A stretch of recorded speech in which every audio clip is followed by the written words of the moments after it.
¿Verdaderamente nació Jesús el 25 de diciembre? ¿Verdaderamente esta es la fecha? Porque hay algunos que dicen que no, y algunos que lo aseveran y dicen que sí, que nació el 25 de diciembre, que es el nacimiento de nuestro Señor Jesús. ¿Verdaderamente nació el 25 de diciembre nuestro Señor Jesús?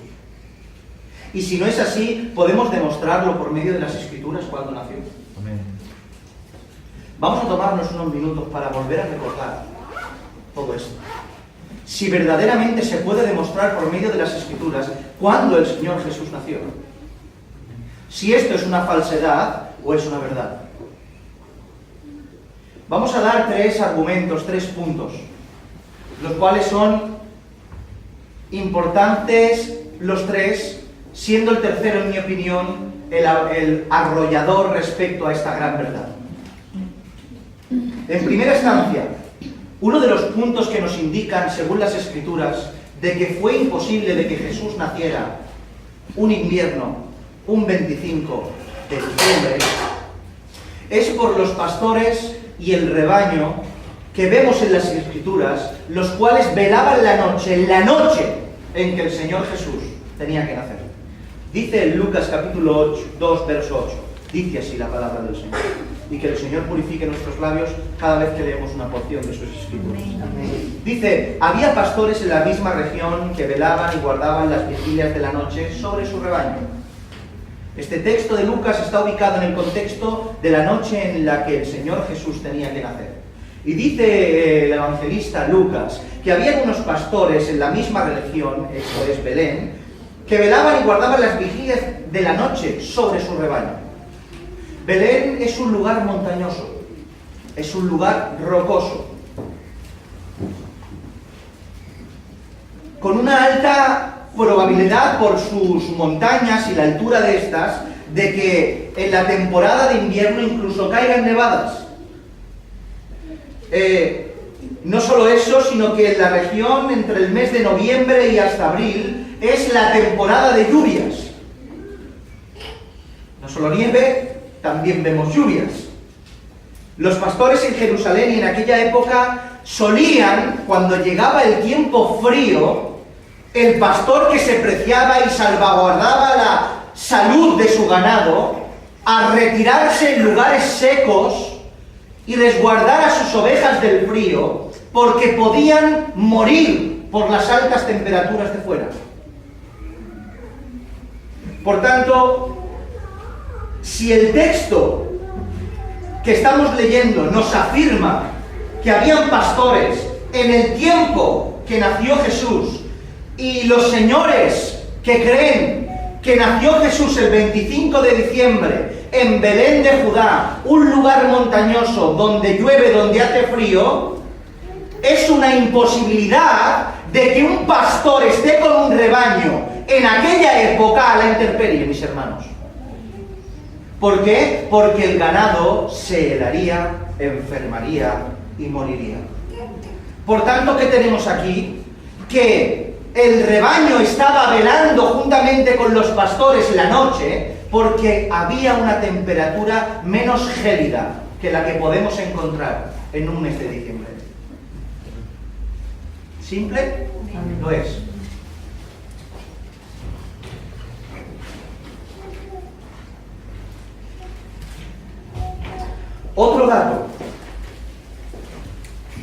Otro dato importante de por qué sabemos que quizá Jesús, nosotros sabemos, digo quizá por la incógnita, pero sabemos que es seguro, al 100%, que no encontraron lugar en el mesón. Dice la Escritura en Lucas capítulo 2, verso 7, dice: y dio a luz a su hijo primogénito, y lo envolvió en pañales, y lo acostó en un pesebre, porque no había lugar para ellos en el mesón. ¿Qué vemos aquí? Que que José y María fueron a posar en un mesón, a resguardarse de la intemperie, y no encontraron lugar en el mesón, y fueron a parar a un pesebre.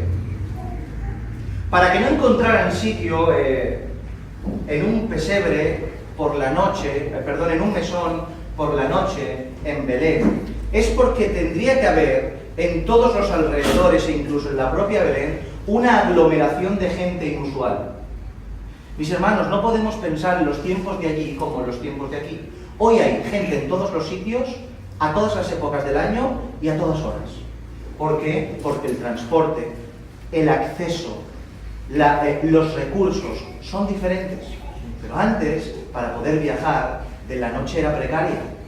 Uno no hacía así, dice, me voy al hotel fulanito de tal. No, tenías que esperarte resguardado a que pasara la noche y que se volviera a hacer de día para continuar tu camino. Por tanto, esto no era que todo el mundo estaba ahí ocupado en cada mesón y en cada lugar. Por tanto, notamos de aquí de que tenía que haber una aglomeración de gente para que no hubieran un lugar para quedarse dos personas y una mujer embarazada. Sabemos que en las Escrituras vemos como hay un montón de festividades, de fiestas dadas por el Señor. No son las fiestas de los judíos, son las fiestas del Señor. Amén. Y estas fiestas del Señor, hay tres que sobresalen por encima de estas, las cuales todos conocemos. Vemos la Pascua, Pesaj, que se celebra en abril y mayo. Vemos Pentecostés, Shavuot, que se celebra en mayo y junio. Y vemos Sukkot, los tabernáculos, que se celebran en septiembre y octubre. Estas fiestas tienen un denominador común. Un denominador común entre todas ellas. Tienen más de un denominador común, pero uno que sobresale, y es que tienen un mandato específico en estas fiestas de que todo judío del pueblo de Israel, el cual ha participado del pacto que Dios hizo con Abraham, Isaac y Jacob de la circuncisión, tiene la obligación en la medida de lo posible de subir a Jerusalén a celebrar la fiesta. Un judío que es judío no podía estar en las inmediaciones y decir, bueno, yo hoy me quedo, que hace frío. No, tenía que tomar sus bártulos, su familia, e ir a Jerusalén a celebrar la fiesta. Es tal la inmensidad de este mandamiento que vemos al apóstol Pablo como está predicando a Jesucristo. En medio de los gentiles le ruegan, quédate con nosotros, Pablo. ¿Cuál es la reacción automática del cristianismo del siglo XXI hoy? Pablo se queda porque tenemos que predicar el Evangelio, cierto que sí, pero Pablo, como era judío y había un mandamiento por encima que tenía que obedecer, le dijo, no me es posible porque me es necesario ir a Jerusalén a celebrar la fiesta, dice el Espíritu. Amén. Por tanto, todo judío que es judío tenía que bajar 3 veces a Jerusalén, subir a Jerusalén 3 veces para celebrar la fiesta. ¿Y qué sucede? Que si Jerusalén ya tenía una población densa, Jerusalén, lo que es Judea, lo que es todo lo que es la provincia de Israel, tenía una aglomeración grande porque aunque el centro, el epicentro es Jerusalén y donde estaba el templo, todos los demás lugares se llenaban para quedarse. Porque todos los judíos que estaban por alrededor venían a Jerusalén. Y claro, ¿qué sucede? Que en los momentos de las fiestas, Jerusalén se llenaba de gente. Y cuando se llenaba de gente no era tan fácil como cualquier otro día ir a un mesón, tocar la puerta y que te la abrieran. Algunos dicen y aluden, o podemos pensar, de que la aglomeración de gente pudiera ser que viniera por el censo. ¿Sabéis lo del censo? Dice la Escritura en Lucas capítulo 2, verso 1 al 3, dice, aconteció en aquellos días que se promulgó un edicto de parte de Augusto César, que todo el mundo fuese empadronado. Este primer censo se hizo siendo gobernador de Siria e iban todos para ser empadronados cada uno a su ciudad. Puede ser que por causa del censo hubiera un montón de gente, pero yo creo que es al revés. O sea, hicieron el censo en el día de la fiesta porque sabían que todos los que estaban fuera vendrían y podrían censarse. Y es más, un censo no aglomera tan cantidad de gente, porque ¿cuántas personas podrían vivir en Belén? Todos los que estaban en la diáspora no estaban empadronados en sus lugares. Algunos quizás estuvieran empadronados fuera, y no, aunque habría más gente de lo normal, no tanta cantidad de gente como para que no pudieran encontrar un lugar en el mesón. Estoy casi convencido de que era una de estas 3 fiestas anuales del pueblo de Israel, dadas por Dios en la Escritura, que no se podía caminar por las calles de Jerusalén ni por las inmediaciones de Israel. Pero si hay alguna duda, vayamos al tercer punto, que quizá nos aclare por el propio punto en sí y también nos esclarezca el punto que acabamos de dar. ¿Cómo podemos saber todas estas cosas Uno de los puntos más, en mi opinión, aplastantes y clarificadores de esto es este tercer punto. Por el nacimiento de Juan el Bautista sabemos exactamente cuándo nació Jesús el Nazareno. ¿Cómo podemos saber esto? Vamos a, si les parece, vamos primero a recopilar datos y después haremos el resumen final. Recopilemos datos, a ver si podemos deducir el momento del día del nacimiento de nuestro Señor Jesús, más que deducir, sumar, mis hermanos. No es una deducción, son matemáticas. ¿Amén? Lucas capítulo 1, verso 5 dice: hubo en los días de Herodes. Si podéis apuntar, y si no, si está la grabación, os tomáis apuntes, porque lo ideal de esto no es que yo lo repita cada año, sino que lo estudiemos, lo miremos, lo comprobemos y lo tengamos en nuestro corazón y en nuestra alma para estar seguros de la fe que profesamos, mis hermanos. Amén. Fe fundamentada no en las palabras de un pastor, de un teólogo, de un predicador. Fe fundamentada en la Escritura. Amén. Amén. Bien. ¿Cómo podemos saber esto? Lucas capítulo 1, verso 5 dice: hubo en los días de Herodes, rey de Judea, un sacerdote llamado Zacarías, de la clase de Abías. Escuchar esto porque si no os vais a perder. Amén, lo repito. Hubo en los días de Herodes, rey de Judea, un sacerdote llamado Zacarías, de la clase de Abías. ¿Quién es Zacarías? Zacarías es el padre de Juan. Este hombre era un sacerdote del Señor, de la tribu de Leví, si no, es imposible ser sacerdote.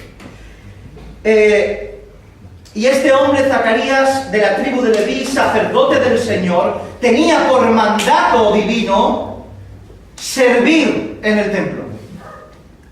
¿Amén? Dice la Escritura que este sacerdote era de la orden de Abías. ¿Qué es esto? Vamos a leer la Escritura, por favor, y tenganme paciencia. Primera de Crónicas, capítulo 24, versos del 6 al 19. Lo leo. Y el escriba Samaías, hijo de Natanael, de los levitas, escribió sus nombres en presencia del rey y de los príncipes. Y delante de Sadoc, el sacerdote, de Ahimelech, hijo de Abiatar, y de los jefes de las casas paternas, de los sacerdotes y levitas, designado por suerte una casa paterna para Eleazar y otra para Itamar. La primera suerte tocó a Joirab, la segunda a Jadaías, la tercera a Amrim, la cuarta a Seorim, la quinta a Malaquías, la sexta a Mijaín, la séptima a Cos, escucha bien, la octava a Abías. Y así sigue hasta 24 clases. Y después dice: estos fueron distribuidos para su ministerio, para que entrasen en la casa del Señor, según les fue ordenado por Aarón su padre, de la manera que le había mandado el Señor, Dios de Israel. Se lo resumo para que lo entiendan. Zacarías era de la clase de Abías. No se preocupen, cerrar la puerta, por favor. Amén. Otra vez. Zacarías era de la clase de Abías. La Escritura nos enseña que hicieron algo. ¿Qué hicieron? Separar el servicio sacerdotal en 24 clases. ¿Para qué 24 clases? Para que estas 24 clases administraran el templo por 2 semanas por clase alternas, una semana descanso y después otra semana, para poder tener un tiempo perfecto de administrar el templo, y cuando dejaras de administrar, pudieras administrar tu casa. Una enseñanza enorme encontramos ahí. ¿Por qué? Porque si no se subdividía por grupos, todo el mundo tenía que estar ahí en Jerusalén sin poder moverse, ya que eran levitas y sacerdotes y tenían que servir en el templo. Entonces, ¿qué hicieron? Organización. 24 clases, 2 semanas por clase, divididas entre una semana y otra semana, y así pudieran todo el mundo participar del servicio, y todo el mundo, cuando no estuviera sirviendo al Señor, estuviera sirviendo al Señor, pero desde su casa. ¿Hasta aquí bien? Amén. Bien. Vemos entonces que Zacarías era de la orden de Abías. Por tanto, ¿qué grupo le tocaba ministrar? El octavo. Bien. Por otro lado, leemos en Primera de Crónicas, capítulo 27, verso 2, dice: sobre la primera división del primer mes estaba Jasobeam, hijo de Tebdiel, y había en su división 24.000. ¿Qué vemos aquí? Este texto nos muestra, escuchar bien, despacio, voy despacio. Este texto nos muestra que la primera división, o sea, el primer grupo, oficiaba el primer mes del año. Hemos leído la primera división del primer mes. O sea, el primer grupo de los 24, ¿estáis? Primer grupo de los 24 oficiaba el primero de mes. ¿Cuál es el primero de mes? Enero, ¿no? O sea, vamos a ver cuál es el primero de mes.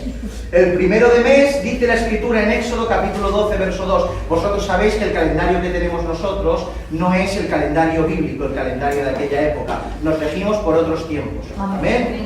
Bien. Leemos en Éxodo capítulo 12, verso 2, dice: este mes os será principio de los meses. Para vosotros será este el primero de los meses del año, haciendo alusión al mes de Nisan, mes de Aviv, mes de la primavera. También vemos en Esther, capítulo 3, verso 7, más claro y más conciso y más escueto. Dice: en el mes primero, que es el mes de Nisan.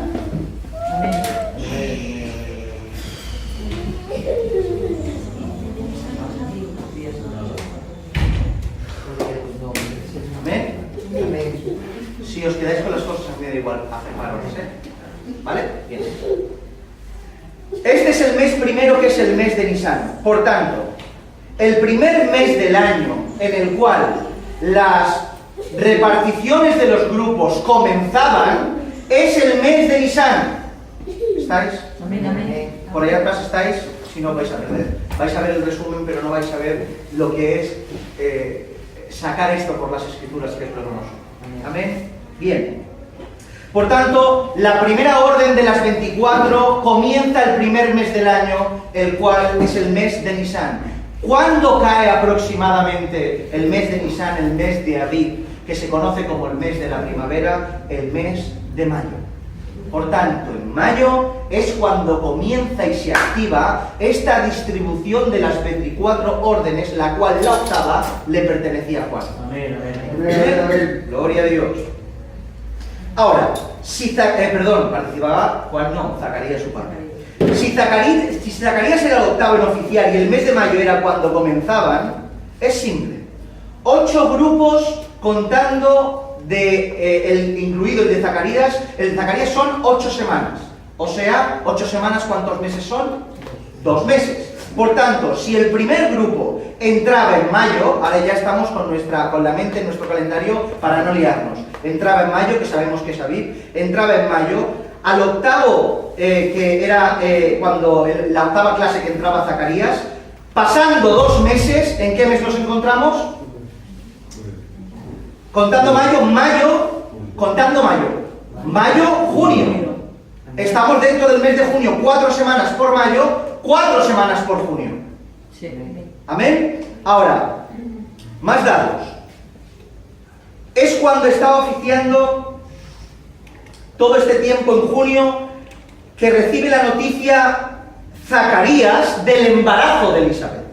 Vamos a Lucas capítulo 1, versos del 8 al 13, dice: aconteció que ejerciendo Zacarías el sacerdocio delante de Dios, según el orden de su clase, conforme a la costumbre del sacerdocio, le tocó la suerte a ofrecer el incienso. Esto significa que en la octava clase, en el mes de mayo, cuando le tocó oficiar a Zacarías, en ese periodo, le tocó el incienso y entrar en el lugar santo. Entrando en el santuario del Señor, y toda la multitud del pueblo estaba fuera orando a la hora del incienso. Y se le apareció un ángel del Señor puesto en pie a la derecha del altar del incienso, y se turbó Zacarías al verle, y le sobrecogió temor. Pero el ángel le dijo: Zacarías, no temas, porque tu oración ha sido oída, y tu mujer Elizabeth te dará a luz un hijo, y llamará su nombre Juan. Un último detalle y comenzamos a concluir. En Lucas capítulo 1, verso 26 al 37 dice: al 6º mes, el ángel Gabriel fue enviado por Dios a una ciudad de Galilea llamada Nazaret, a una virgen desposada con un varón que se llamaba José, de la casa de David. Y el nombre de la Virgen era María, y entrando el ángel en donde ella estaba, dijo: salve muy favorecida, el Señor es contigo, bendita tú entre todas las mujeres. Mas ella, cuando le vio, se turbó por sus palabras, y pensaba ¿qué salutación es esta? Entonces el ángel le dijo: María, no temas, porque has hallado gracia delante de Dios, y ahora concebirás en tu vientre y darás a luz un hijo, y llamarás su nombre Jesús. Este será grande y será llamado Hijo del Altísimo, y el Señor Dios le dará el trono de David su padre, y reinará sobre la casa de Jacob para siempre, y su reino no tendrá fin. ¡Aleluya! Entonces, aleluya lo he dicho yo, Entonces María dijo al ángel: ¿cómo será esto? Pues no conozco varón. Respondiendo el ángel le dijo: el Espíritu Santo vendrá sobre ti, y el poder del Altísimo te cubrirá con su sombra, por lo cual también el santo ser que nacerá será llamado Hijo de Dios. Y he aquí tu parienta Elizabeth, ella también ha concebido hijo en su vejez, y escuchen bien, y este es el 6º mes para ella, la que llamaban estéril, porque nada hay imposible para ellos. Vemos claramente un dato importantísimo que esclarece todo esto. A este relato, para concluir la recopilación de datos: María, la madre de Jesús, concibe por medio del Espíritu Santo y queda embarazada 6 meses después de lo que le lo hace Elizabeth. Por tanto, averiguando el periodo en el que Elizabeth queda en estado, sabemos el periodo en que María queda en estado. Simplemente después hay que sumar 9 meses. Amén. Por tanto, después de traer estos datos, Zacarías recibe la noticia del embarazo de Elizabeth, cuando lo hemos dicho, en junio, entre las 2 semanas de los 2 meses de la octava clase que le tocaba, perdón, del mes de la semana que le tocaba en la octava clase. Zacarías recibe la noticia del embarazo de Elizabeth en junio. Por tanto, Juan, que nació 9 meses después, nace en marzo. Es sencillo. Zacarías recibe la noticia de Elizabeth en junio, y María recibe la noticia de su concepción virginal 6 meses después del embarazo de Elizabeth. Por tanto, si ésta lo recibe en junio y 6 meses después queda embarazada María, ¿cuándo estamos hablando que queda en el embarazo? La Eli está contando desde atrás. En diciembre. Por tanto, en diciembre queda en estado María, sabiendo los 6 meses hacia atrás que quedó en estado en Elizabeth. Por tanto, si contamos 9 meses desde diciembre hacia adelante, ¿cuándo nació nuestro Señor Jesús? ¿El 25 de diciembre?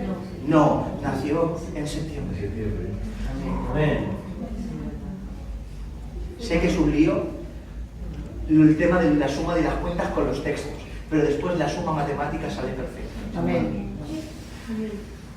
Por las Escrituras, escuchad, lo expliquemos mejor o peor, por las Escrituras sacamos la fecha exacta, no el día ni la hora, pero sí el mes en el cual nuestro Salvador y el Salvador del mundo nació. Amén. Y no fue un 25 de diciembre, fue en septiembre. ¿Saben qué fiesta hay en septiembre? En diciembre no hay ninguna fiesta. En diciembre la única fiesta que hay es Hanukkah, y no es una fiesta bíblica sino rabínica, y no tienes la ordenanza de ir a Jerusalén para celebrar Hanukkah. Pero en septiembre sí que hay una fiesta, y es la fiesta de los tabernáculos. Y en la fiesta de los tabernáculos, donde había aglomeración de gente, por lo cual María y José no pudieron encontrar lugar en el mesón, lo cual era una fiesta y un tiempo en lo cual la temperatura daba posibilidad de que los pastores estuvieran pastoreando sus ovejas en las vigilias de la noche. En la fiesta de los tabernáculos nació Jesús en Nazaret. Amén. No en una fiesta pagana del 25 de diciembre. Amén. Qué mejor, qué más ideal que el Señor Jesús naciera en una de las fiestas de su Padre. Amén. Amén. Esto no son conjeturas, hermanos míos. No son conjeturas. No son especulaciones. No son pensamientos. No son ideas. No son herencias de los hombres. Es Biblia. Mezclar a nuestro Señor Jesús con tal ídolo y con tal idolatría es una transgresión terrible. Algo más y terminamos. Por tanto, demostrado el origen histórico de esta festividad y demostrado por las Escrituras que no nace en este tiempo, ¿qué sentido tiene? Porque para un inconverso cualquier sentido es posible, pero ¿qué sentido tiene que un hijo de Dios regenerado quiera seguir teniendo vinculación con esta fiesta? ¿Me lo queréis decir? Pensad un minuto, por favor, 30 segundos, pensad.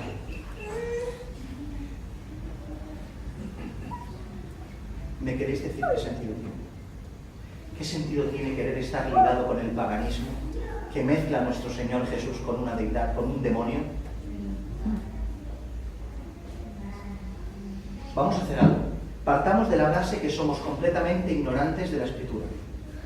Somos recién convertidos, nunca hemos tenido una Biblia en nuestras manos y somos completamente ignorantes de la teología bíblica que habla de los mandamientos y de las enseñanzas de nuestro Padre Celestial. Somos completamente ignorantes de todo esto. Pero aunque seamos completamente ignorantes, hay algo que caracteriza al recién nacido en el Señor. Todos lo habréis experimentado y todos lo habéis visto experimentado en otras personas.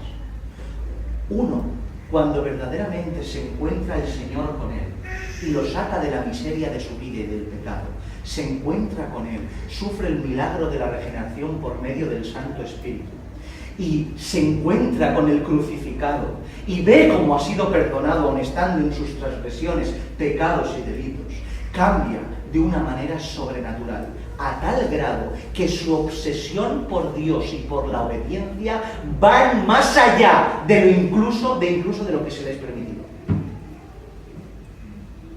Un recién generado no quiere ni trabajar. Un recién nacido en el Señor, no quiero trabajar, mándame, Señor, a las naciones. Ese es el espíritu de un recién nacido en el Señor, de un regenerado. Aunque tenga cero conocimiento, su deseo es orar, su deseo es leer, su deseo es juntarse con aquellos que le puedan aportar de Dios, su deseo es ir al culto, su deseo es orar, su deseo es ayunar, su deseo es no ver la tele, su deseo es estar y estar y estar por lo que Dios exige y demanda. Y su oído solo está presto a la voluntad divina. Su oído y su espíritu solo está sensible a lo que el Señor le sugiere. Y todo lo del mundo le repugna. A tal grado que el que se encuentra con el Señor de primeras, inclusive lo que es lícito que haga, no lo quiere hacer. Y no solo no lo hace, sino que exhorta a los que tiene a su alrededor a que no lo hagan. ¿Por qué haces esto? ¿Por qué vistes así? ¿Por qué comes así? Porque el celo de Dios le consume y aunque no tenga ningún conocimiento, el amor por el crucificado le lleva a una obediencia que aunque no comprende, la siente. Amén. La siente por dentro. Es de la misma manera que un niño recién nacido no sabe cómo ganar ni cómo trabajar ni cómo alimentarse, pero innatamente tiene algo llamado llanto. Y esa queja hacia los que tiene alrededor es una llamada de auxilio para que lo alimenten.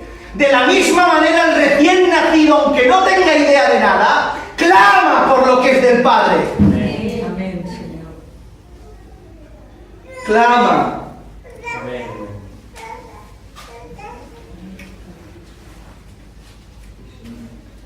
Ay, Señor.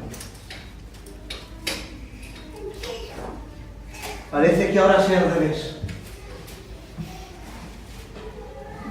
Parece que ahora sea al contrario. Predicas la palabra, viene una persona, haces un llamado, se acerca a la estrada, levanta la mano, acepto a Jesucristo y tiene más ganas de estar relacionado con el mundo que con Dios. Sí, soy del culto, qué alegría.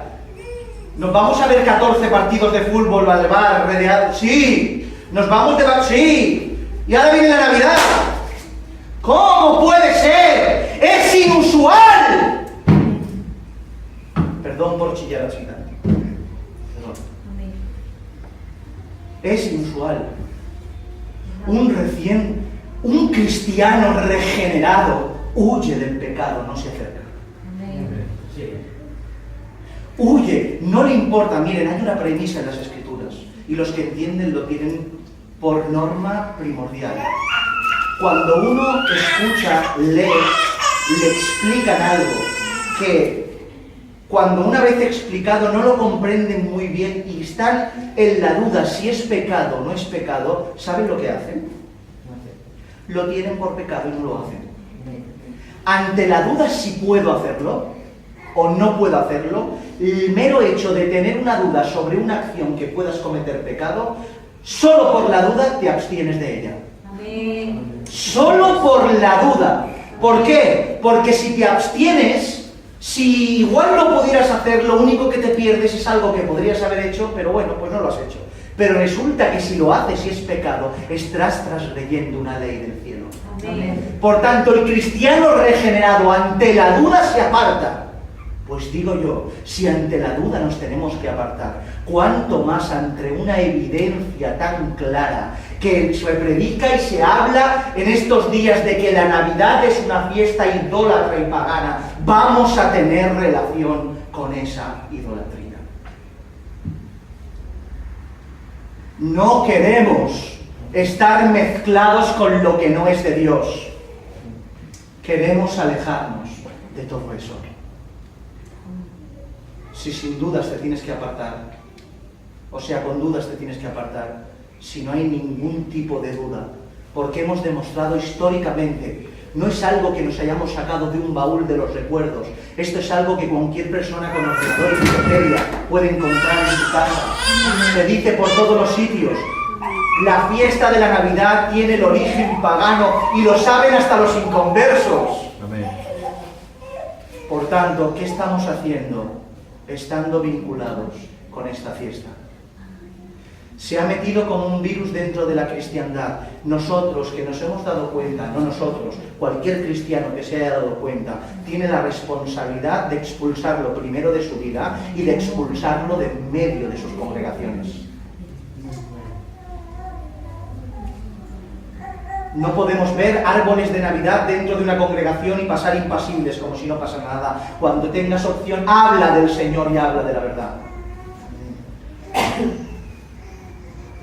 No podemos quedarnos al margen cuando se hacen cultos de Navidad o se predica. No podemos quedarnos al margen. Tenemos una responsabilidad, mis hermanos. Pero esa responsabilidad primero empieza por nosotros. Por mí.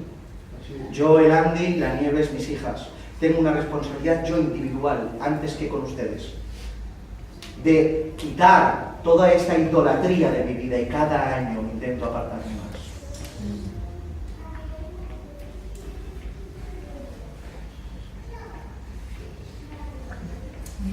¿Somos hijos de Dios? Amén. Yo sé que sí. Por tanto, Iglesia del Señor, toma aliento, toma fuerza, porque luchar contra este espíritu no es fácil.